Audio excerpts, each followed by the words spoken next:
Okay, so we'll get started in 1 minute. Just before I turn the floor over to Professor Brenda Gunn, I'm going to ask Erica if you would like to introduce yourself. I know you had another engagement beforehand, but the other experts have had a chance to introduce themselves. So. Thank you. Thank you all for being here. And my name is Erica Yamada. I'm from Brazil. I am the expert in the mechanism from Latin America and the Caribbean region. And I'm really happy to join. I'm sorry for the delay. Thanks so much. Now I'd like to change it to my co-conspirator over here, Professor Brenda Gunn, Associate Professor with the University of Manitoba, and she's been organizing this session for a few months now, so thanks very much, Brenda. Also a member of the Métis Nation. Hello, everyone. Good day. I'm really excited to be here today. I am really pleased to be moderating this first panel on exercising the right to self-determination, current examples and integration of Indigenous laws in the international context. I too want to thank our elders for their opening prayers and for supporting us through this work, as well as the speakers and for Megan for setting such a wonderful tone for our conversation. I'm going to briefly introduce each of the presenters now, and they'll each have about 8 minutes to present. My intention is to give them a notification when they have 2 minutes remaining and when the time is up. And we haven't found a seamless, flawless way to do this through the Zoom platform, so I will just orally announce that there's 2 minutes remaining. And at the end, we will have hopefully some time for discussion. And as was noted in the instructions provided, the participants of the seminar are welcome to use the raise the hand function, and I will call on them when we get to the question and discussion period. And people who are here as observers, you're welcome to include questions in the chat, and we'll try to include them in our conversation. Now, each of our presenters has a very illustrious careers and has done much work. And so I have taken some liberties to perhaps highlight one or two key aspects and their current role, so as to save time for the presentations. And so our first presenter is Mr. Gam Shimre, who is a Naga from Northeast India. He is a dedicated human rights activist for almost 30 years, defending and promoting the rights of Indigenous peoples, and he is currently the Secretary General of AIPP. The next speaker, and I don't believe he's here, but if you are here, please identify yourself. Our next speaker is to be Mr. Daniel Kobe, who is the founder and executive director of the Ogiek People's Development Program, an NGO based in Kenya. And this organization does have ECOSOC status and has been promoting the human and land rights of the Indigenous Ogiek community and other Indigenous peoples in Kenya and Africa. The third speaker will be Lisa Henrito, who is one of the most prestigious leaders of the Pimon Nation of Venezuela. She has decades of experience as a leader and advocate for Indigenous rights, particularly of the Pimon people, and as a human rights defender. In 2002, she became the first and remains the only woman chief of her community. And in 2020, she was re-elected to this position. And our final speaker will be Judge Gregory Bigler, who is an administrative judge of the District Court of the Muskogee Nation, as well as an appellate judge of the Mashantucket Pequot Nation, And I will continue. There's a few positions here. The Supreme Court Judge of the Iowa Tribe of Oklahoma, Chief Judge of the Supreme Court of the Kickapoo Tribe in Kansas, the Supreme Court Justice Cowpow Tribe of Oklahoma, the Supreme Court Justice Sac and Fox Nation of Missouri in Kansas, Nebraska, and a District Judge of the Sac and Fox Nation, the Attorney General of the Kickapoo Tribe of Oklahoma, and the Board of Directors of the National American Indian Court Judges Association.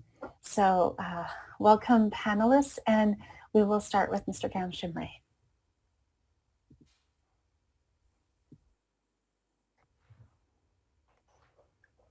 Greetings from Asia, and thanks to all our elders and friends here. It's an honor to be sharing this platform with all of you. Actually, I had a presentation, but maybe it's not ready. So I will anyway just go ahead.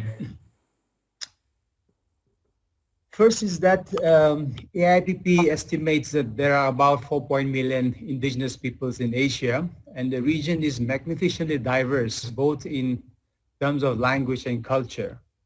And historically, most states in Asia have no comprehension of this diversity and of the social and political institutions. And this is one of the continuing problems in Asia.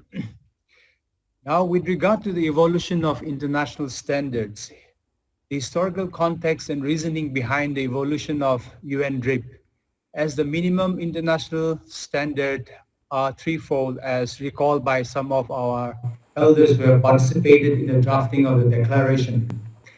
One was that there was a realization that the international human rights standards do not adequately cover the rights of indigenous peoples or could address their issues and concerns.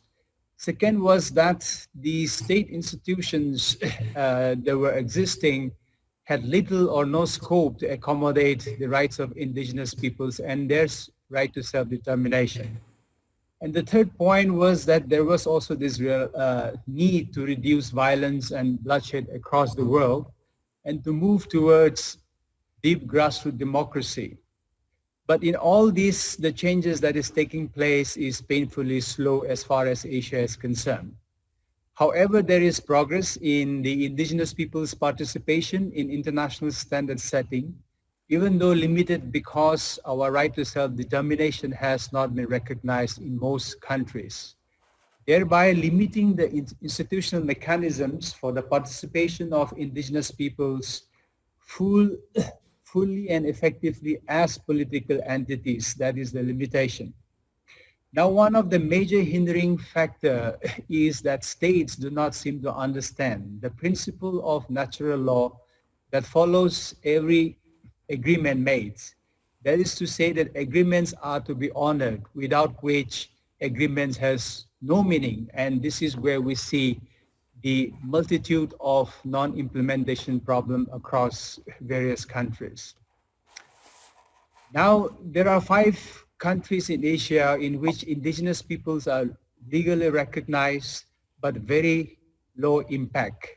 But I must also say that there are other countries where some kind of legal protection exists, even though indigenous peoples are not legally recognized. I'm not going into those details.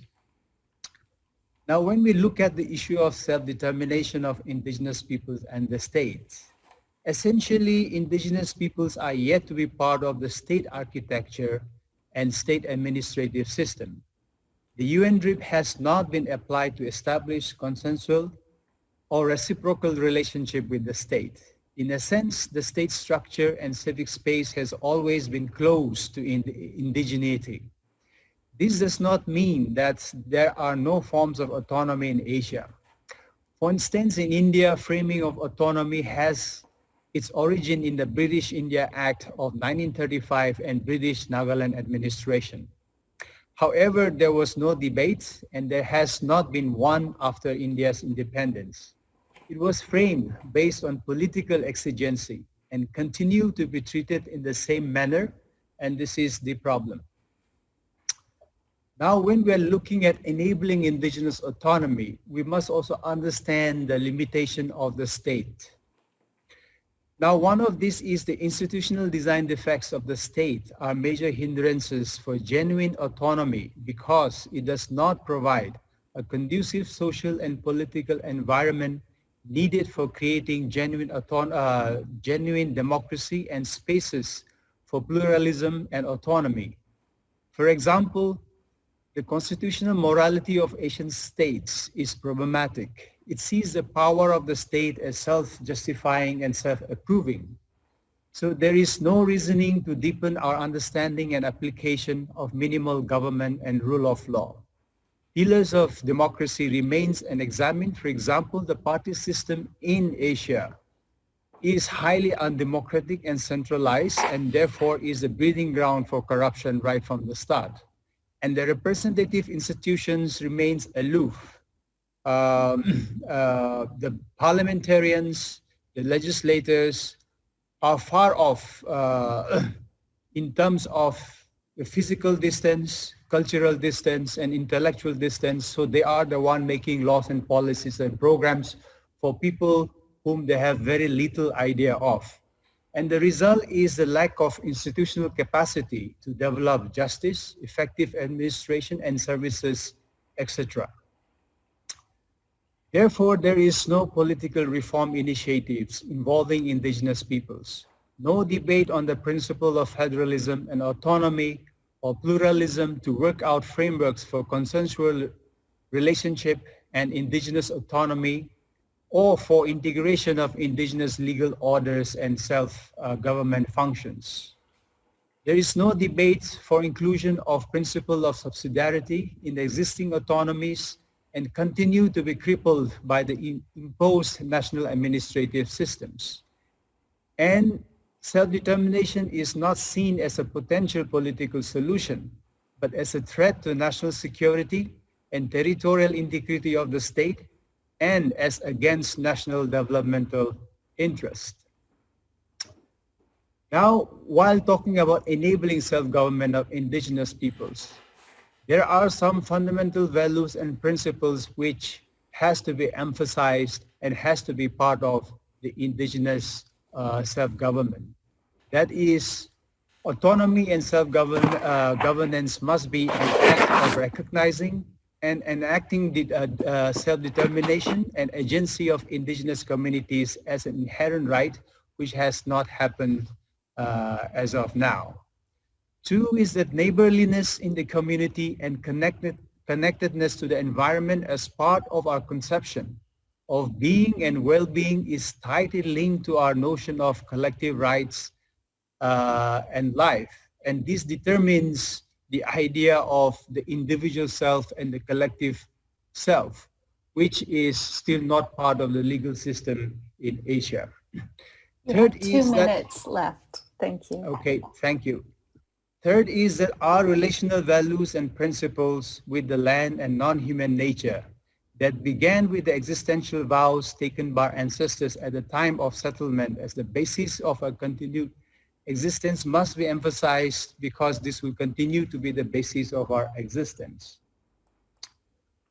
Fourth is that the form of political order must be based on consensual political order founded on the values and practices of consent making in the community to deepen democratic practice, which is aimed at achieving bonding and unity through reciprocal relationship and reconciliatory approach to conflicts and justice administration, which is again also is not part of the legal system in our countries. Fourth, the next point is that inclusion of the past and future generations, and not just the present generation, in the idea of social contract, including its associated duties and responsibilities, must be emphasized to elaborate our understanding of social contract. And the last point is that the necessity to firmly lay down our social and political institutions on our worldviews and spiritual awareness, because this is where we ground our self-governance and self-determination, because this is the binding force that drives the community in terms of living in harmony within the community as well as living in harmony with nature. So I will end here. Thank you, moderator. Thank you, Mr. Shimrai, for your words. I'd now like to turn it over to Chief Henrito for her words. Thank you.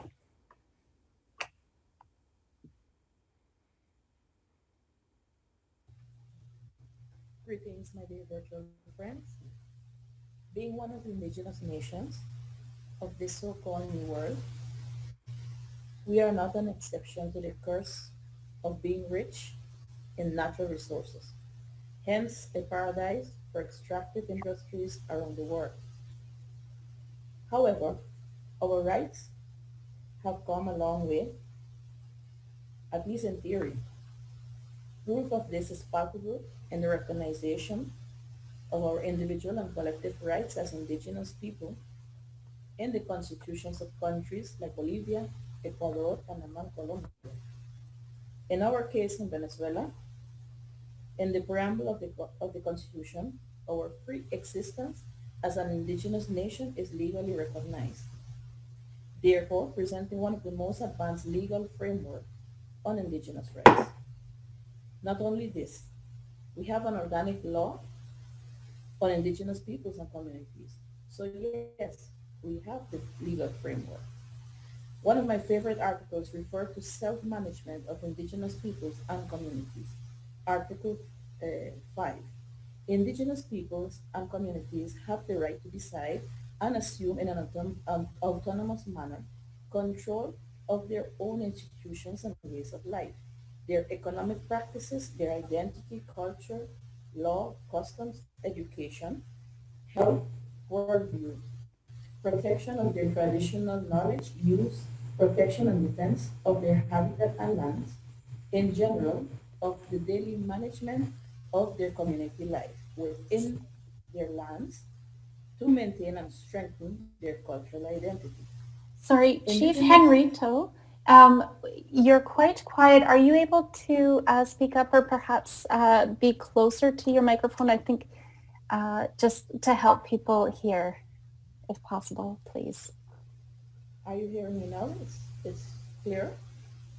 No, you're still quite quiet. Okay, just give me 2 seconds. Sorry. Yes. Let's see.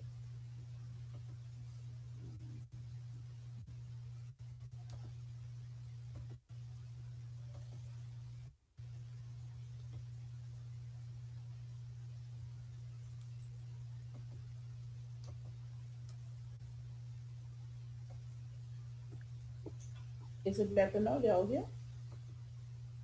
I'm better. Is that Celeste? Are you able? Yes, that is much better. Thank you, Chief. Sorry. So I will continue. Indigenous people and communities have the right to participate in the administration, conservation, and use of the environment and the natural resources existing in our habitat and lands. This is the closest we get to our self-determination as indigenous peoples of Venezuela. So what does this imply for us, the Hmong nation? At this very moment, I sit in one of the offices of the airport we administrate as an indigenous nation. Experiences have taught me that many times the way we interpret the law contradicts the way we apply the same law. For example, we would wage a fierce battle defending our rights to lands, but then we would permit non-indigenous people to make decisions concerning the same lands, knowing that the right to our lands and self-determination goes hand in hand. As a recently elected chief, I have the challenge of protecting and defending the rights to land and self-determination of 432 indigenous families in a territorial extension of 38,000 acres of land that borders with Brazil. Therefore, as a cross-border community, directly in the root of COVID-19, being the entrance to Brazil, geographically and strategically located and important for the trafficking of gold, fuel, weapons, and food, and daily threats of land invasions by non-indigenous indigenous migrants, our people are vulnerable to all illegal activity. crime and criminals who now find a safe haven in our extensive territory due to the fact that the Brazilian border is closed. This is inciting the militarization of our territory. So we declared our territory indigenous jurisdiction, creating and activating our own security body. Daily arguments with military officials when they say, we are all Venezuelans, we all have the same rights, or we will not consult you to enter your villages. This is Venezuelan territory and national security is way above your rights. However, basing our arguments on the recognition of our rights not only at the national but international level, especially the UN Declaration, recording all these encounters, taking pictures, and threatening to name and shame, we have managed to exercise our right to self-determination, especially in this area. The indigenous jurisdiction of Maurat, which is my village, is maintaining control of our territory and some of our own institutions. We apply and administrate justice according to our customs and traditional knowledge, even in crimes as serious as murder. The non-indigenous justice courts have declared in favor of indigenous prisoners being returned to our jurisdictions to be tried and sentenced. In case of crimes committed by indigenous people out of our jurisdiction, some judges have dictated they be returned to our communities to serve their jail time. However, do we have setbacks? Yes, of course we do. For one, the very structure of a member state. This Occidental structure insists on imposing guidelines on how we should exercise our right to self-determination in health, in education, and other aspects. Our political rights are there, of course, but even though we vote under indigenous guidelines, we still depend on the leading political party of the moment to win. Free, prior, and informed consultation never gets to free, prior, and informed consent. We already informed you at the last meeting is a common answer we all hear. Reminding the government that we the people were already here before the creation of any member state incommodates them so much they choose to accuse you of promoting the creation of a state within a state. It is then we realize that we were not in peace because we were protected by a government. It was because we were isolated. Understanding that the major threat the right to self-determination poses for the government has to do with economical interests. In our case, our conflicts have intensified after the activation of the Orinoco mining belt in 2016. We are very much focused on reminding the government that as member states of the United Nations, they have duties and companies have responsibilities, a task that has already cost us human lives. Now, I cannot conclude my presentation without mentioning a dilemma when it comes to our family members in Brazil, specifically the ones fleeing the violent attacks we suffered about 2 years ago. To the Brazilian government, these are Venezuelan migrants and refugees, and they're in a kind of a way forced, or in a kind of way, they are forced to suffocate their right to self-determination. Let me explain. For some We reason have or the 1 other, minute left. okay, Thank you. for some reason or the other, it has been complicated to see and treat these persons as indigenous people with the right to self-determination, including their right to maintain contact with families, relationships, and cooperation in social, cultural, political, spiritual, and economic aspects, even when they are on the other side of the borders. Strange as it may seem or sound, even the United Nations agency treats them as refugees and seem not to know what status to give them. I would say, on a personal level, no, I would say that we have finally promoted good practices and learned lessons when, in our case, the member states with cross-border indigenous people can guarantee them their rights to an identity, nationality, and collective integrity, no matter what side of the border they are on. Thank you, Madam Chair. Thank you, Chief Henrietta. I'll now ask Judge Bigler for his presentation. And just to remind all of our participants today, we did extend the session until 4:15 Winnipeg Standard Time. I guess that's an additional 15 minutes depending on where in the world you are.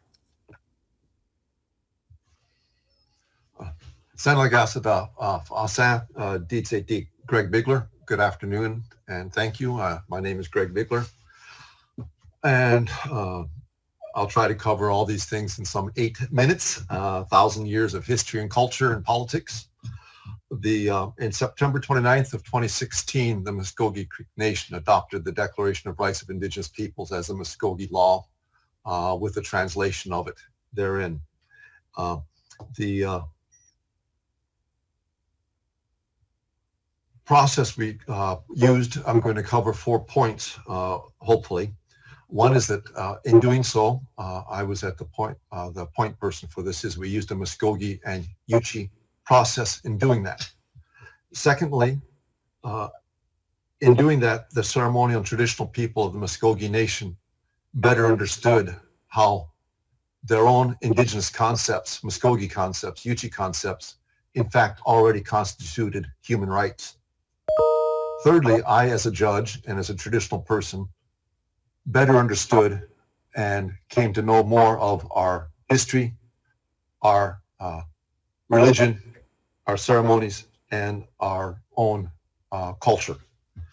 And fourthly, doing this process has led to both our traditional ceremonial people and our elected tribal officials taking this declaration out into the world, both to other indigenous peoples, to the federal level of the United States, senators and administrative people, and perhaps even further into the becoming more active in the international context.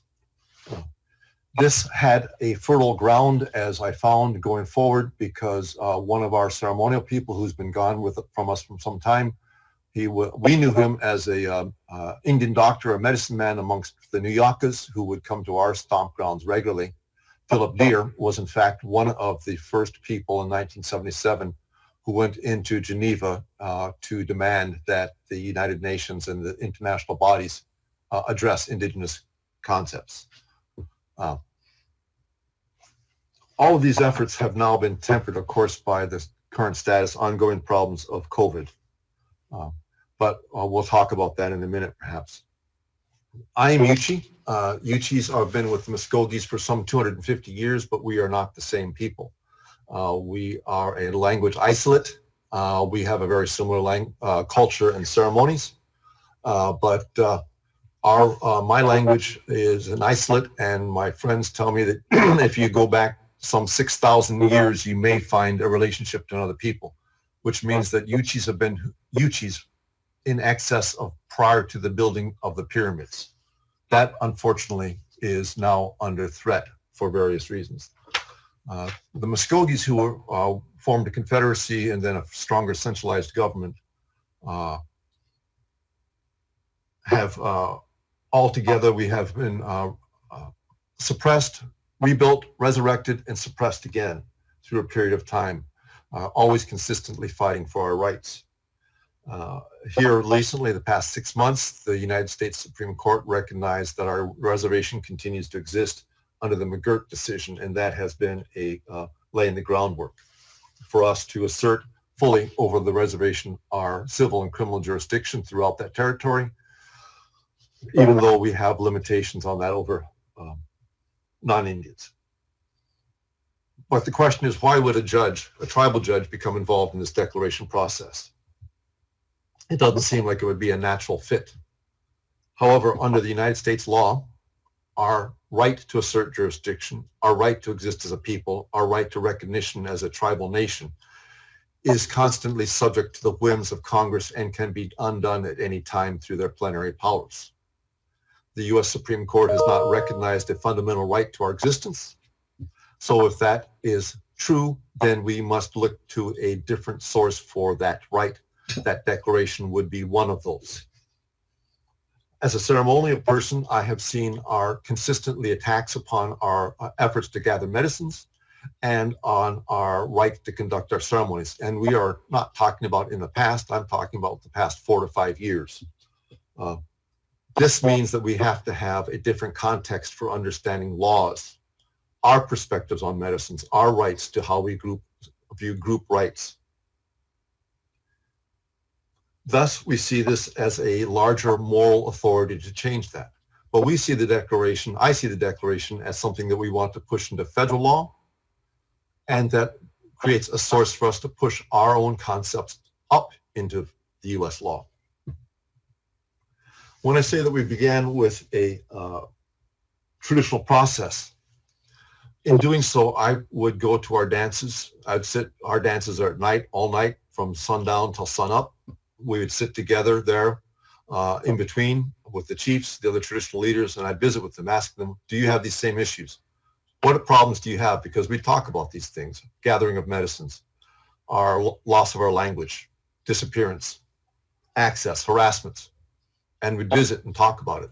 And I'd say, well, you know, there is this thing going on in the United Nations. What about that? Is that something you'd be interested in? And so over a period of 2 years, visiting personal relationships, establishing parameters, what we would be willing to talk about and not be willing to talk about in public. We started meeting. We started discussing these things. Very clearly, I said, there are things that if you do not want to talk about for the public, we will not talk about them. There are still things we do not put out there in the open. We understood that. When I say that we saw things as understood them in our own context, for instance, Article 31, I think most of you are probably more familiar with the Declaration than I am. It's a fairly long paragraph, lots of words, context, concepts in it. We translated it fairly precisely, as you can do anything else with any language. However, in discussing it, they said their old people talked about this at their ceremonial grounds. And they said what they would say, and they gave the Muskogee term, which I won't, was just 2 sentences. And they said, if you translate that back into English, what it means is these are our ways, and they are very sacred, and they are not to be played with. And to them, that was the heart of this declaration. There are things which are ours, that belong to us, that we should have control over, and that others should respect. And if we don't have them, do not want them out there, they should not be out there. I'm sorry. With that, we move forward. Sorry, you have 1 minute remaining. All right, thank you. So I think that that's what we see as the context. We have gotten to the point now where our elected principal chief has in fact signed a letter to our presidential election transition team, arguing that this declaration should be taken into effect and taken seriously. So I think that each of these things can be of importance in the context of how we understand them as Muskogee and Yuchi people. Thank you. Thank you, Judge, and thank you to all of our panelists for those wonderful presentations and for giving us a range of experiences in addressing some of the challenges with implementing the UN Declaration and self-determination. We have about 10 minutes remaining for some questions and conversation.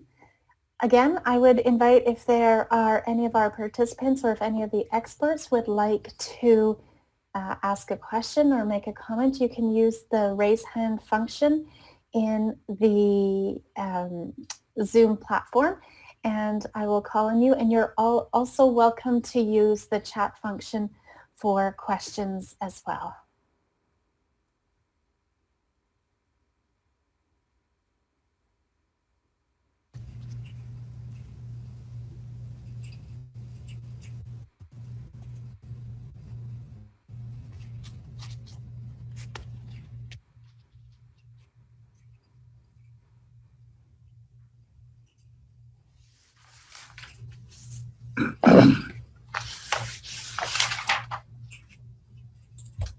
Okay.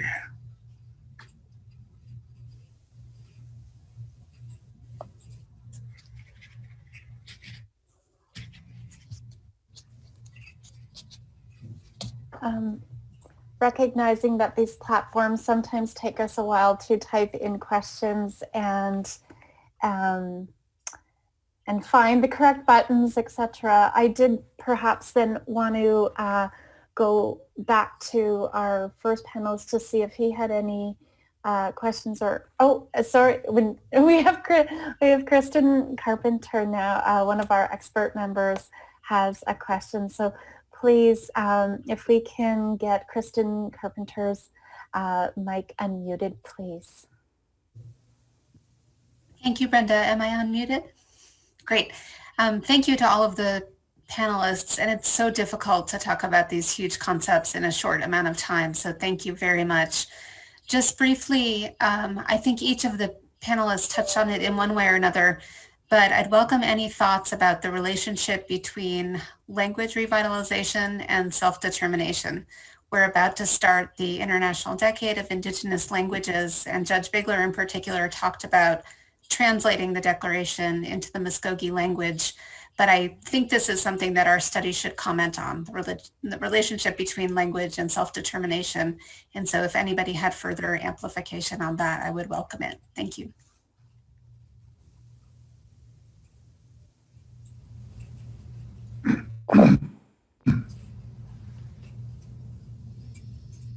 Perhaps Well, I'm going to... go ahead, Judge, yes. I can just say very briefly that I think that it helps us to articulate those deeper concepts of how we have the relationships amongst our peoples and how we see these relationships to the outside world. So that, for instance, when we talked about in Muskogee, Muskogee people of citizenship and national membership, they understood those things in different terms depending upon where you belonged and who you belonged to and who had the rights to talk about certain things. So I think that it gives nuances, and certainly for many of us, at least within my people, that we are required to use our language when we pray and conduct our ceremonies. And that if we no longer have that, then that which was us is no more.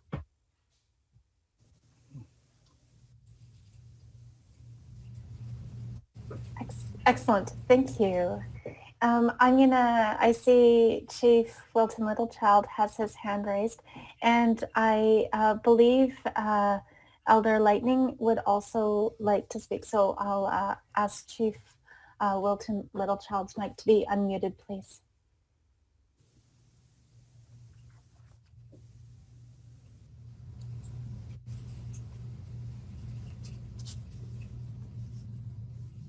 I'll be very brief. The question about the language and self-determination is on the agenda for tomorrow. So we'll be able to expand on that much further tomorrow. But what I wanted to do now is to inform everyone I'm tabling a report from the coalition group here in Canada. They just finished a paper called Self-Determination and Free, Prior, and Informed Consent. It's a very well done paper, and I'd like to ask the organizers if we could include this as an attachment or reference it in the report. It talks about the obligations to fully implement the UN Declaration, free, prior, and informed consent in the UN Declaration, self-determination in international law, free, prior, and informed consent, and the reconciliation of rights, and so on. So if I just wanted to inform everyone, I'm asking to have this into the record, official record, and then in the report. Thank you. Thank you, Chief. I understand Elder Lightning would like to take the floor.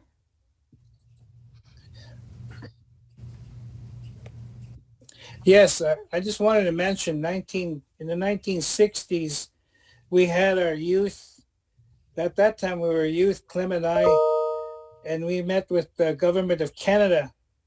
And at that time, we didn't have the language that we have today, but it was based on the fact of self-determination as youth. And at that time, only one chief supported us across Canada. And we had our elder with us as well. We've come a long ways. The road of self-determination has been a long road, but the language has changed, but the soul of what we want, of having that determination of who we are and be able to live our lives. But the thing is, one thing I just want to mention, George Manuel was at the time was the president for NIB, National Indian Brotherhood, and he was instrumental on the international, bringing us to the international stage. Then his son, Art Manuel, carried on that legacy.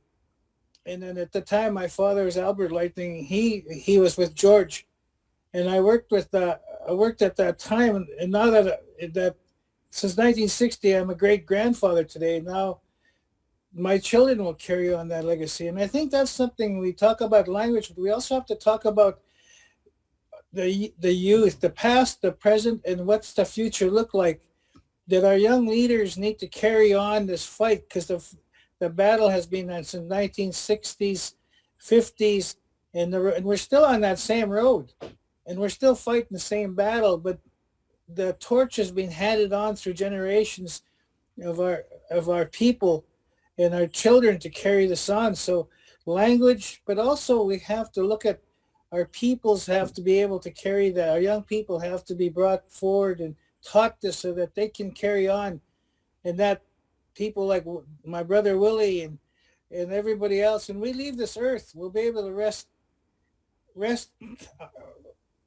and not have to worry about the future, because the future will be carried on by our children.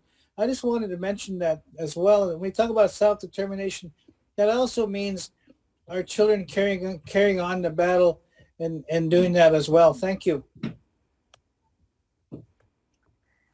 Thank you so much, Elder.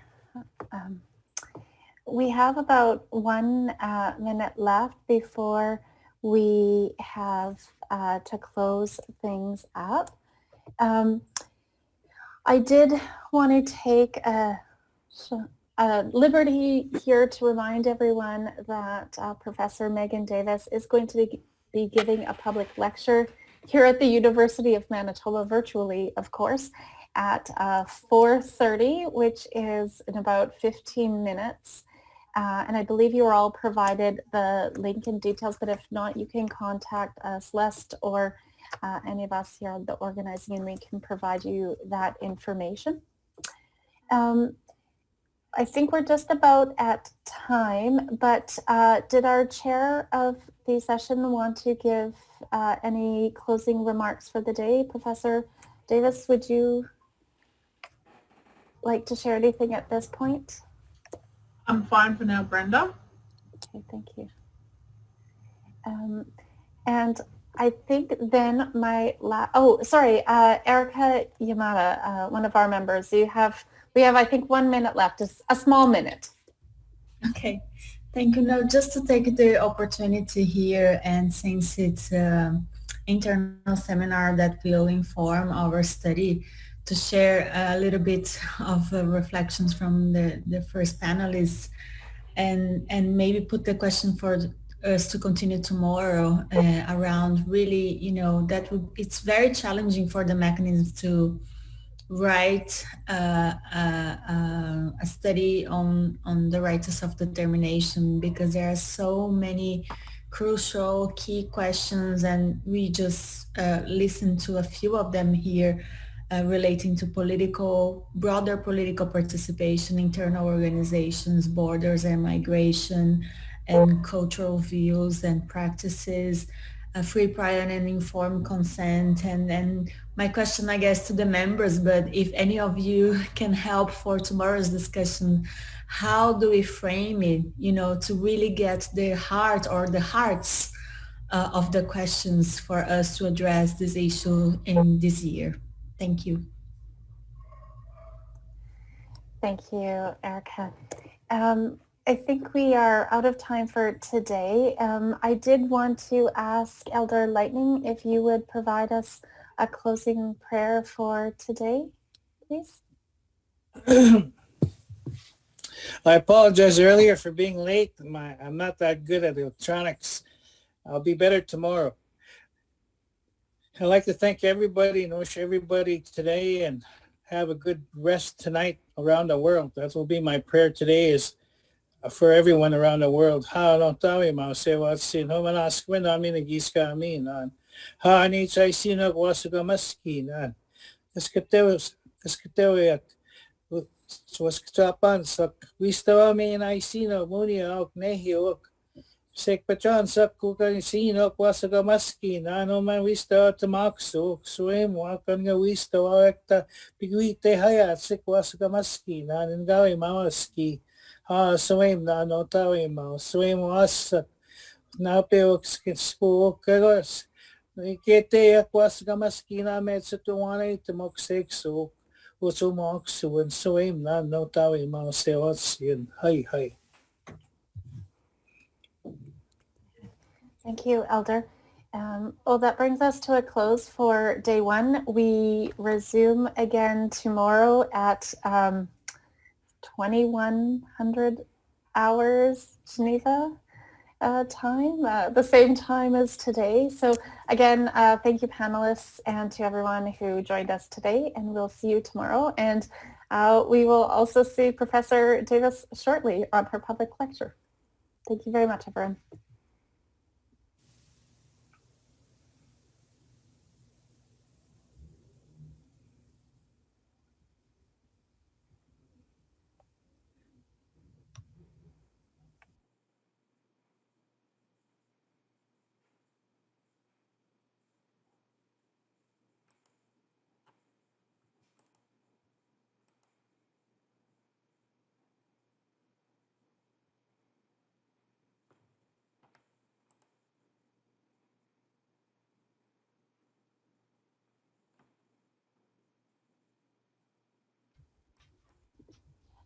Maybe I can just make sure that our student note takers have taken note of the comments in the chat, please, including some of the links and information that was provided. So our note takers, if you can please make sure that you have included the information from the chat into your notes of the session.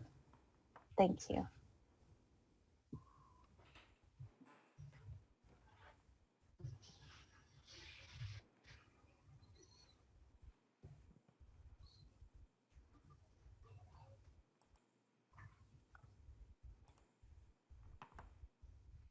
More self-reflective and think of the ways in which they do other the people who are the recipients of international human rights law. I have to apologise. My mum, I'm in Brisbane caring for my mum, and somebody is mowing their lawn. So these are the normally I would be in my university institution, but these are the realities of suburban tiny housing commission estate. So I'm hoping it's not interfering with everybody can hear. It's annoying me, but anyway, as long as it's not annoying anyone else. So we have very important challenges to the UN system, ones that aligned with me as an Indigenous lawyer and thinker about the UN system, its close relationship with capital, its promotion of neoliberal policies as being central to the achievement of human rights, particularly in the development field. I remember feeling somewhat enraged during the 70th anniversary of the UN system when Angry Bird was sitting in the General Assembly. The criticisms of the UN's relationships with elites and tyrannical regimes and celebrities, you know, all of the books and articles and journal articles and TED Talks that have spoken to this, I found very compelling and very much agreed with. But then having said that, having sat through 4 years of the UN system creaking to a halt, of the income that the UN or the US provided to the UN creaking to a halt, and the UN having to figure out ways in which it needs to redistribute money across the system, and thinking and reflecting upon all of those communities of the world that desperately need UN assistance, from not just development but peacekeeping, and there's a lot of work that is done in that space. There were many challenges brought to bear on the UN system that weren't visible to many people in the world, and it makes one reflect on the phrase once spoken by the former UN Special Rapporteur Dag Hammarskjöld, when he said that the United Nations was not created to take mankind to heaven, but to save humanity from hell, because it is a very imperfect system, but it is very much like humankind is. It's imperfect. People fight, people don't get on, but the principle is that matters should be mediated through talking with each other, through diplomacy. And up to 6 years as a UN Permanent Forum member, I'd worked on UN reform agenda along with Daly Sambo-Dero from the Inuit Circumpolar Conference. Daly and I'd worked very, very hard on a reform agenda to try and improve the way the Permanent Forum did its work. And we just became so exhausted after 6 years by this bureaucracy that is the UN. It's cumbersome, it's slow, and it's very resistant to change. And then to that end, becoming an MRIP expert was liberating because it was expert driven and engaged in much more in-depth discussion of legal issues and political issues facing Indigenous peoples.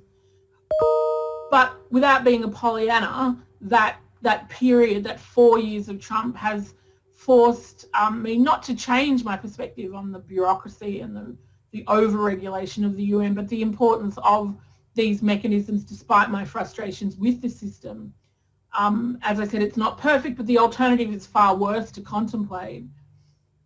The MRIP in particular, I think, is a shining example of that because it has a particular mandate that does involve country visits and being asked to visit countries and resolve disputes. And this work of the UN is critical to travel to difficult places and encounter difficult situations and difficult problems, and to bring an outside human rights-based perspective from the UN. And for us as experts of MRIP, the UN Declaration on the Rights of Indigenous Peoples and Indigenous Rights, we bring that to bear on these in-country disputes that we contribute to resolving. And so only recently, the MRIP had its country engagement mandate altered so that it could be more hands-on and pragmatic as a UN body to help states and Indigenous peoples realise the aims of the UN Declaration on the Rights of Indigenous Peoples. And we do that at the request of either Indigenous peoples or states or both. It's a very novel and innovative mechanism. And that's done through the provision of dialogue, facilitation, technical cooperation and capacity building. And it's a mandate that is a collaborative process between MRIP, Indigenous peoples and the state. And we've undertaken country engagement so far with Finland, New Zealand, Sweden, Mexico City, and currently a number of states, which I obviously can't mention in the call, but on different rights in the Declaration on the Rights of Indigenous Peoples. And so I suppose just in terms of that first element and the broader international law area and reflections on it post-Trump, that role of peace and diplomacy and a role that it takes in keeping a lid on tensions. It's interesting as a scholar of 20 years in this field, you can take it for granted, and it really has, as I said, I still believe very much in the kind of inconsistencies and challenges and flaws of the system. But it has made me, I suppose, not appreciate, but understand even more the exigency of the United Nations and that international system in maintaining peace. And so that brings me to the kind of heart of the comments I wanted to make, and that is the way in which Indigenous peoples have shaped and reshaped liberal democracies around the world using this United Nations Declaration on the Rights of Indigenous Peoples. And so I'll move on to those reflections since Brendan's given me the 20-minute mark. So as I've kind of foreshadowed, what I'm interested in now, given that the expert mechanism on the rights of Indigenous peoples is now doing the first United Nations study on the right to self-determination for Indigenous peoples, which is very historic. I am interested. I am very much interested in what the right to self-determination for Indigenous peoples might look like post-Trump. Indigenous peoples around the world, as we know, invoke the right to self-determination as that normative basis of their relationship with the state. And this, of course, as I've said, has been influenced by the development of international human rights law and Indigenous peoples' engagement with the UN. And so for most Indigenous peoples, the right to self-determination involves exercising control over their own communities and participating in decision-making processes and the design of policies and programs that affect their communities. And then, apart from kind of the internal processes of Indigenous peoples, there is that connection to the state. What does that look like? How do Indigenous peoples relate to the state? How do they give input to the state? And where does that sit? Does it sit in the Constitution? Does it sit in statute? Does it sit in policy?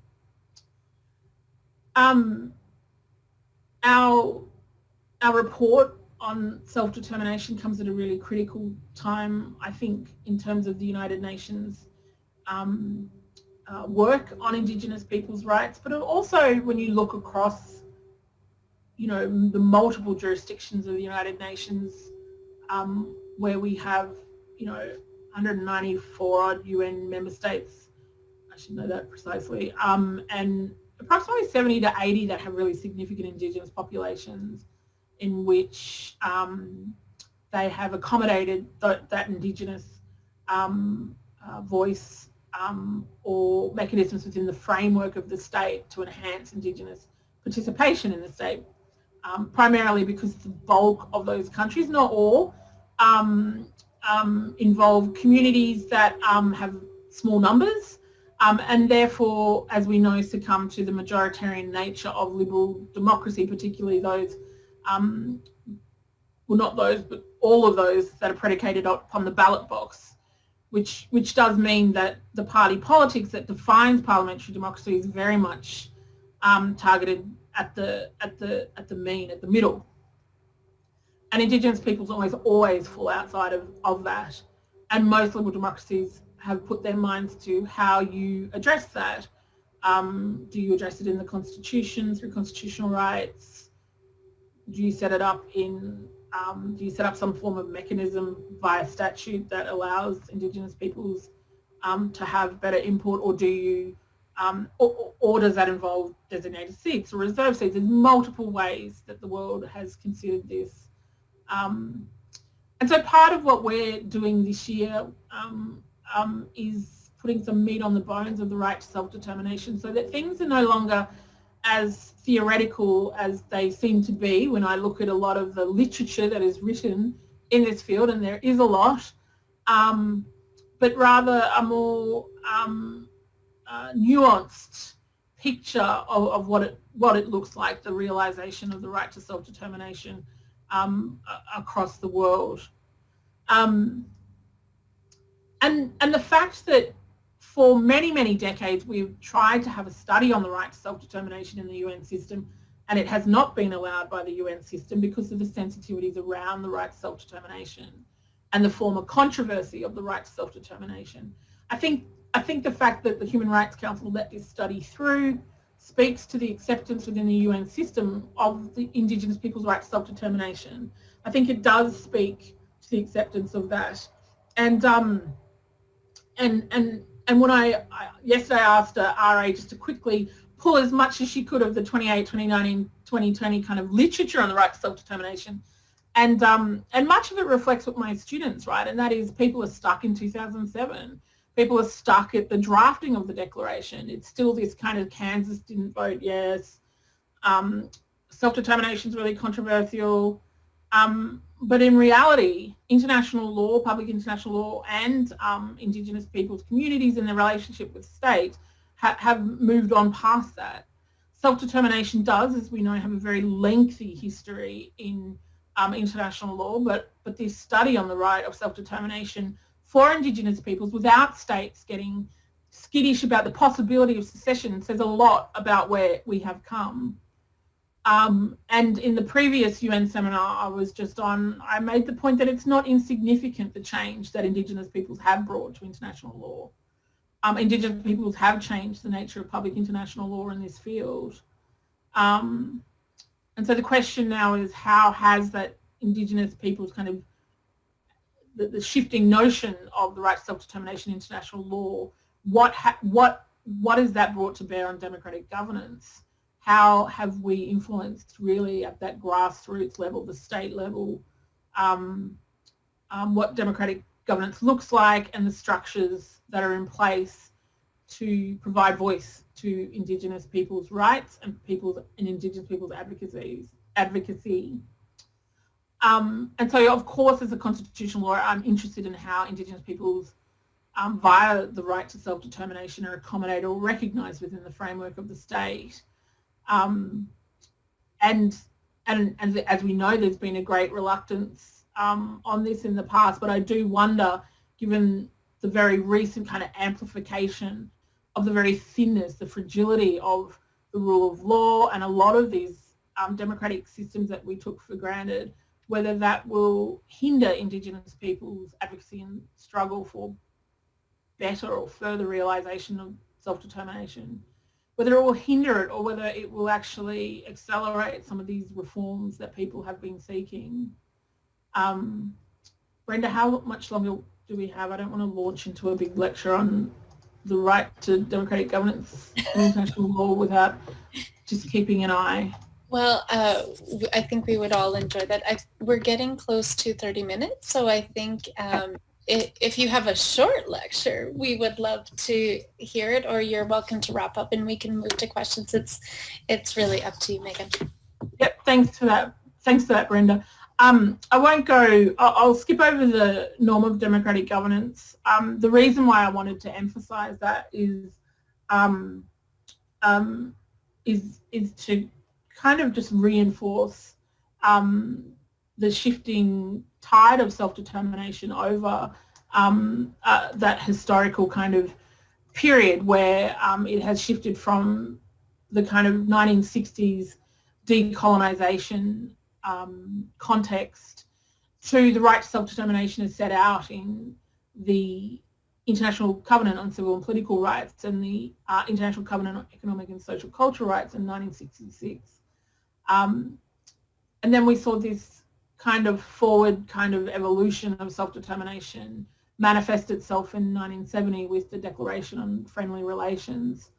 So we've seen through the UN system this ever-evolving notion of the right to self-determination, and I wanted to kind of bring us through the democratization of self-determination in that kind of post-Cold War environment where the focus of self-determination came to be directed more to the internal governance of states as an aspect of self-determination.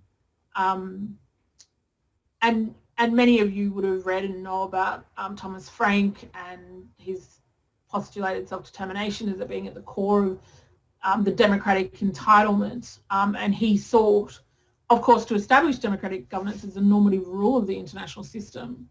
And look, that plays out in the UN system, the international system, in terms of the norm of democratic governance, which is said to derive from the right to political participation as established in the UN Charter and established in Article 21 of the UN Declaration on Human Rights and Article 25 of the ICCPR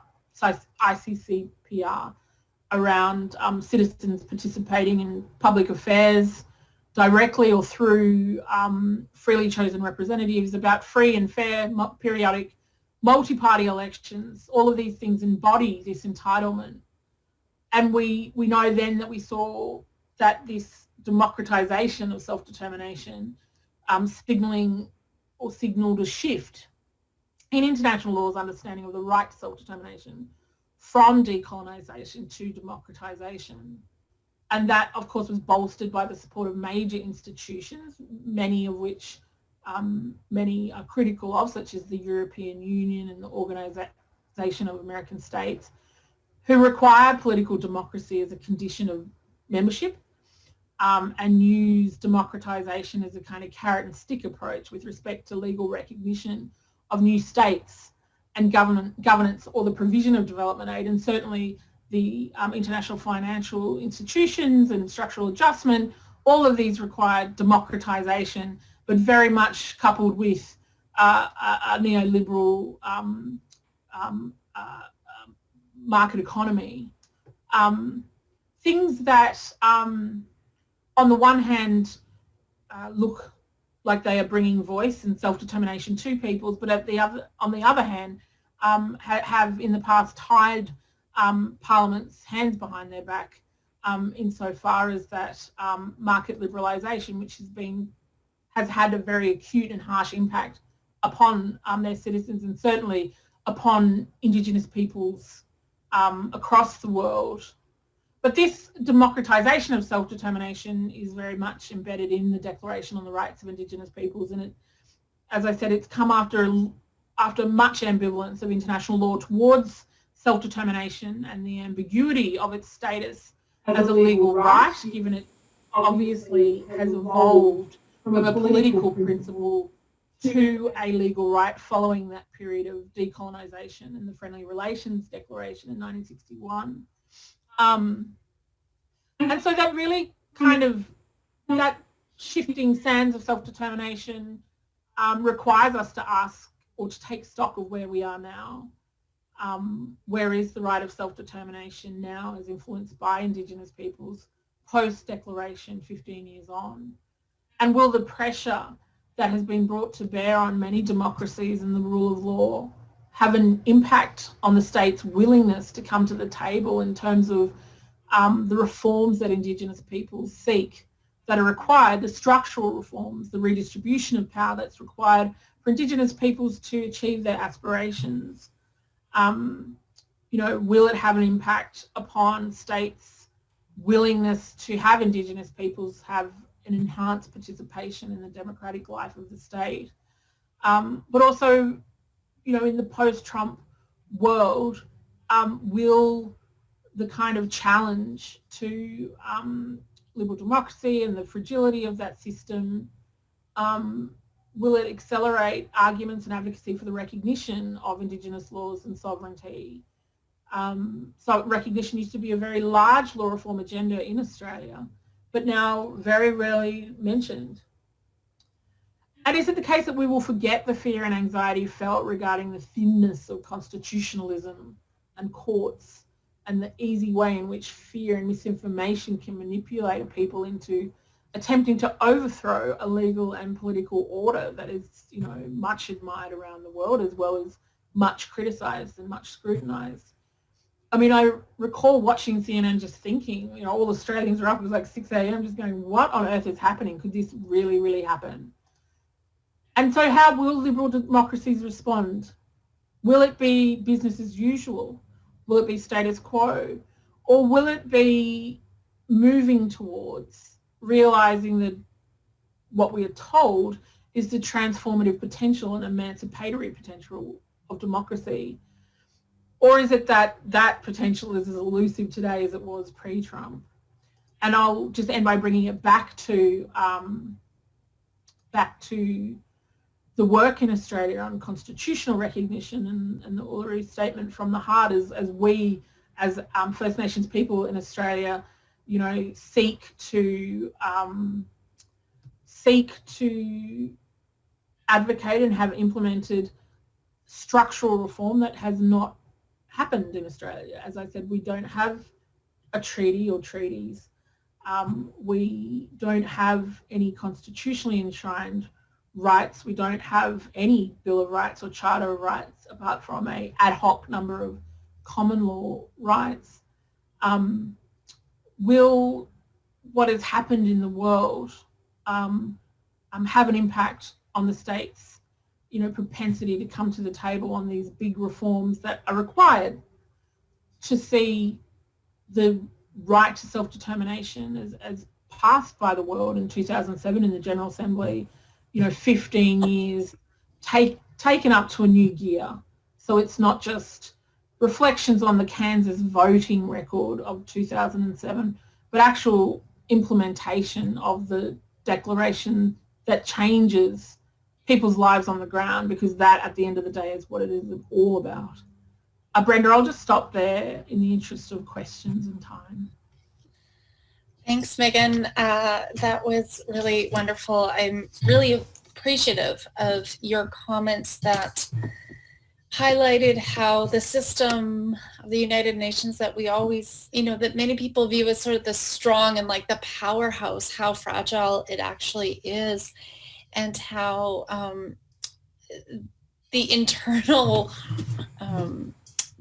workings of one state can really have these ripple effects. But it also really had me thinking about how hard Indigenous peoples have really had to fight for recognition of, of their rights at every step of the way, and how easy the slide back can happen, right? That, you have 30 years of advocacy and some really great strides, and the ability of Indigenous peoples to really change international. The fragility of systems is what we're speaking of today in every aspect. I think we have a few minutes, and I'm not sure if we want to end things here, but I was going to ask Megan to see if she wanted to try to perhaps give us one last reflection on moving us to the Uluru Statement of that happened in Australia. Is just, I think it was a moment that many Indigenous people saw around the world and wanted to really galvanize around. I think it got a lot of attention, and I'm just wondering if you had any last thoughts on sort of where do we move after the Uluru Statement, because I think it was such a beautiful moment of asserting self-determination in a state, and as I said, gathered a lot of international attention. And I think the question now is, and how do we move from here? And I don't know if you can provide us a short update on sort of what's happening now domestically in Australia to move past that galvanizing moment to try to keep the momentum of that work going forward. Yeah, thanks, Brenda, and thanks for your comments, because I think you're right. I think we look at so much work that is directed to the advocacy and realization of our rights, and in all of that work that's done at that UN level to just be reminded of the fragility of that system. I think a lot of people are reflecting on it in terms of how we go forward in advocacy for our rights at both that international level and that domestic level. But also, Brenda, I think it's really interesting to reflect too on, for example, the work that we have done on free trade agreements and trade agreements 20 years ago is brought to bear now, right? So, we can say things in Indigenous forums and write things like we've done in special journals and all of the work, collaborative work we've done on trade.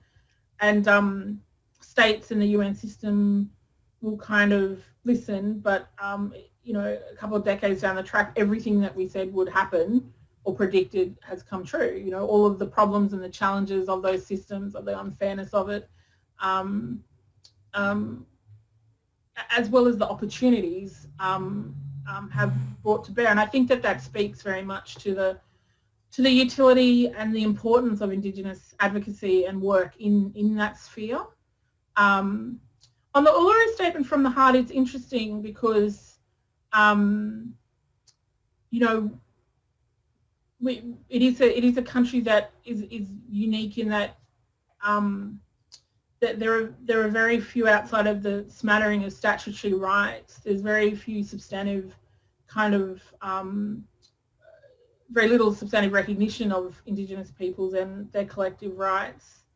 And this Uluru Statement from the Heart comes after, a decade. This is the 11th year decade process of state-funded, state-mandated processes to ask Indigenous people what form of constitutional recognition they want.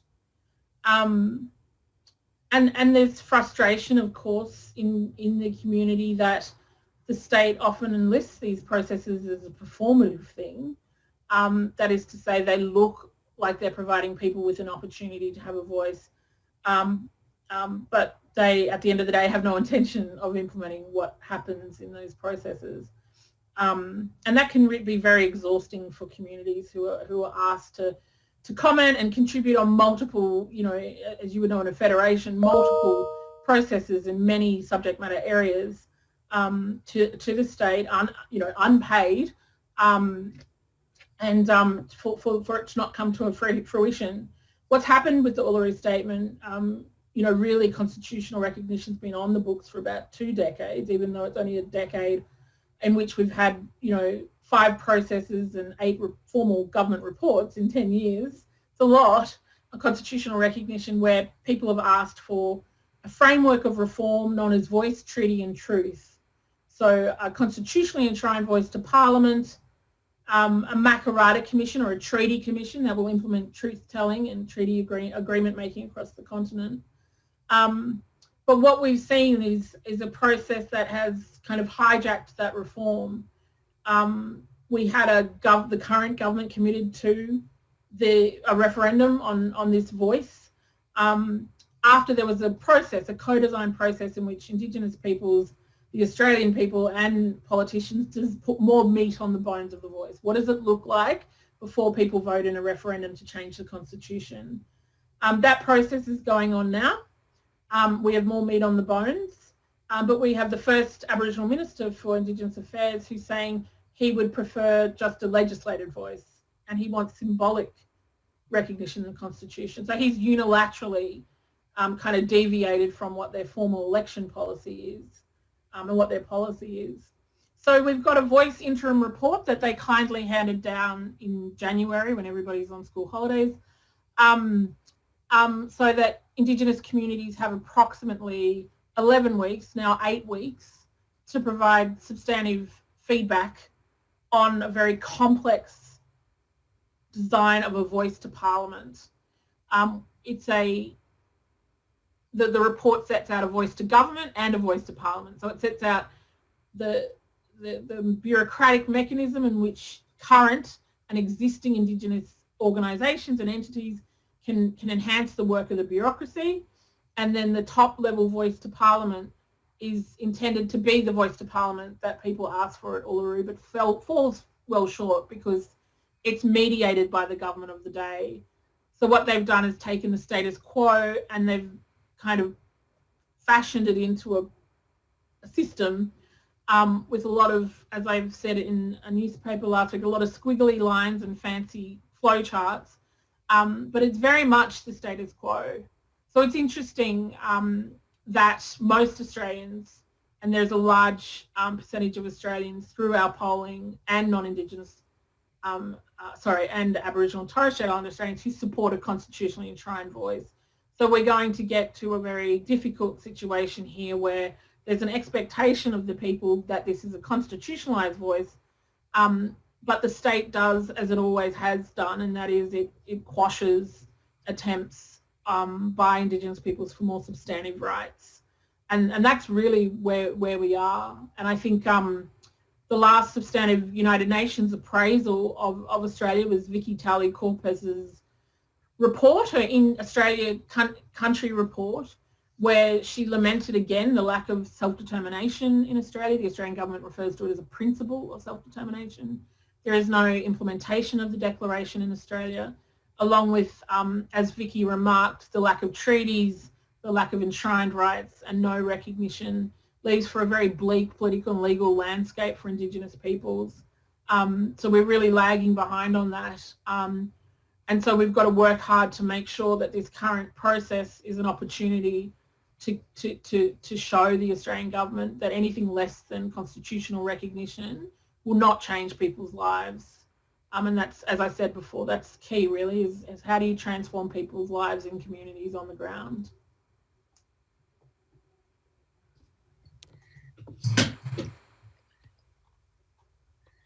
I think I'm going to turn it over to my colleague Adele here. us up. Well, thank you very much, Professor Davis, for that remarkable talk. My name is Adele Perry, and I'm a professor in the Departments of History and Women's and Gender Studies. And more importantly, in this capacity, I am the director for the Center for Human Rights Research. And we have been really honored to be working with these meetings that have been organized by Professor Brenda Gunn and Celeste McKay. And we are especially honored to be working with the Faculty of Law's Distinguished Visitor series to bring to you, I think, which was a really remarkable opportunity to hear Professor Davis speak in such grounded and erudite terms about the difficult present and the complicated present that we are all in general and with particular regards to rights to self-determination around the Indigenous world. And so I will just say a huge thank you, Chi-Miigwech, and a grand merci for your talk and for this opportunity for us to learn from you, which we're really honored to have had. So thank you very much for Professor Davis, for getting up early, for coming to us from tomorrow, for your thoughts and for your wisdom and for sharing that with us. Thank you very much.